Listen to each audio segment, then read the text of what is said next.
Well, sadly, the era of higher airfares is here to stay. A travel agency just hit $1 billion milestone, and JetBlue wants you to earn loyalty points while paying off your flight. It's Friday, July 17th. I'm Sarah Dandashi, and this is the Skift Daily Briefing. So first up, if you've been hoping airfares would come back down, United CEO Scott Kirby has some bad news.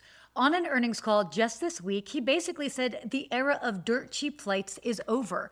His exact words, there are no more $9 fares from Houston to Central America or $4 tickets from Los Angeles to Cabo. That just doesn't exist anymore. I don't think it's ever going to exist again.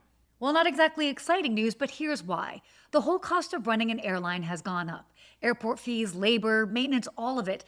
And Spirit Airlines is also gone. At its peak, Spirit was responsible for 5% of all domestic flights in the United States. They were the ones keeping prices crazy low, and without them, the floor on airfares is just higher now. United made $17.7 billion in revenue last quarter, up 16% from last year, even while paying $2.3 billion more in fuel costs.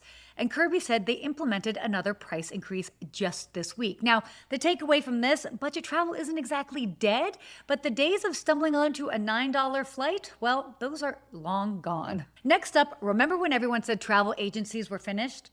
Not so fast. A company called Fora Travel, for those who don't know, just proved otherwise, hitting a $1 billion valuation just after only 5 years in business. Now, they're not exactly a traditional travel agency. They recruit people who've never worked in travel before, people who love to travel and who want to turn that passion into a side hustle. They end up training them, giving them the tools, and ultimately help them build a real business. 15,000 active agents in 180 countries and over $3 billion in travel booked. Now, their argument, AI can plan a trip, but it can't replace someone who actually knows a hotel owner in, say, Tuscany, or who has stayed at every boutique in Cabo.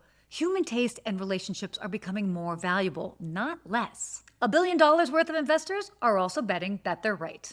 And finally, JetBlue just launched a way to buy your flight now and pay it off over time while still earning loyalty points. So normally if you finance a trip through, let's say, a third party, you lose all of those points that you would have earned.